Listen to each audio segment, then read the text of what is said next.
Hello, this is Sarah Braasch. Welcome back to my channel. In this video, I want to make an earnest and sincere appeal to President Barack Obama. Please help me. Please help me. I don't know what else to do. I don't know what to do anymore. My life is being threatened. I'm gonna have to go back into hiding. I've been intermittently suicidal this past week. Of course, I am just as devastated as everyone else, as the entire country is, over the death of George Floyd. But that is no excuse for the fake news press, for the LA Times, for the Washington Post, to publish what amount to death threats against me from Abdul-Jabbar and from Michael Harriot of the Root. Michael Harriot of the Root has a well-documented 2-year sick and terrifying obsession with me. He has written endlessly about my genitalia. He called me a swamp twat for demanding police accountability and transparency, which are the cornerstone of the Black Lives Matter movement, which I have always supported. And I don't know how much more abuse I can take. I'm sure you know by now, but I am a lifelong and entirely innocent human and civil rights activist and a licensed attorney. I am the entirely innocent victim of the Living or Napping While Black hate crime hoax in which the Yale administration and police were complicit. The Living or Napping While Black hate crime hoax at Yale was black on white crime that was not only condoned but encouraged by the Yale administration and police. Because it was against me, a white woman, I was targeted in no small part because of my mental health disabilities. I was terrorized for months in my isolated dorm room and stalked across campus. And this was allowed to happen. And I believe completely that the Yale administration orchestrated the global vilification and defamation campaign against me that ensued. I've been told this by many persons at Yale. I have submitted a FERPA request for the internal Yale emails, and I believe that those emails will confirm the complicity of the Yale administration and police, along with a number of other entities, including the New York Times, CNN, and the ACLU, among others. Please help me. Please help me. Please help me save my life and lifelong academic and legal careers.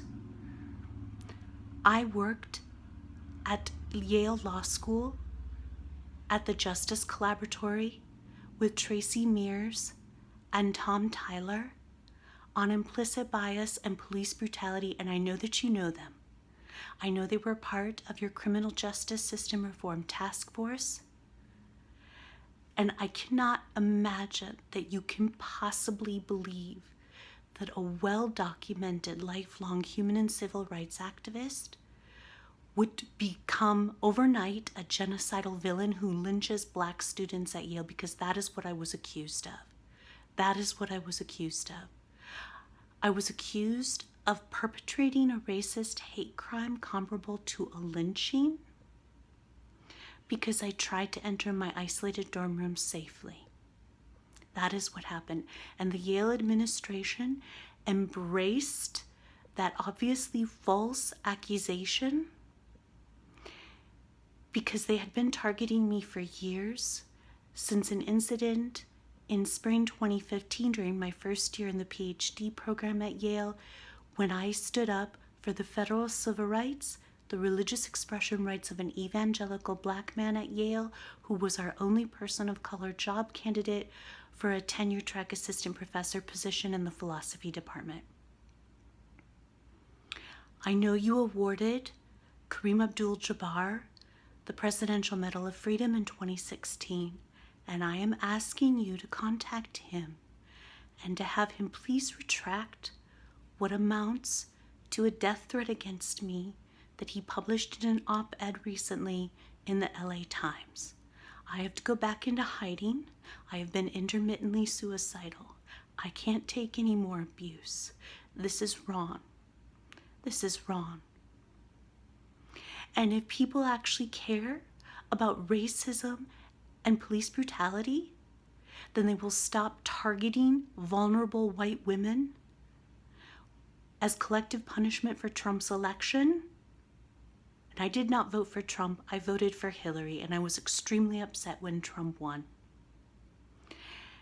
And they will stop doing that, targeting vulnerable white women and pushing obvious race and hate crime hoaxes like napping while black at Yale for moral outrage industry profit and gain, thereby destroying the Living While Black movement.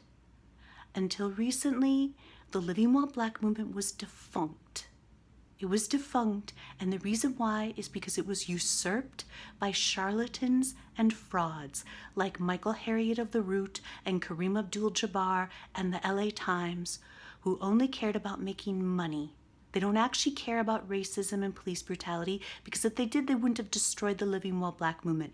And until recently, I believe that everyone was on board with the idea that the Living While Black movement had been usurped by charlatans and frauds, and that most of those incidents have turned out to be race and hate crime hoaxes. I am begging you to please help me. Help me save my life and career. Help me. Please ask Kareem Abdul-Jabbar to retract his disgusting lies about me that put my life in grave danger. Please. Please. I'm begging you to help me. I'm begging you to help me.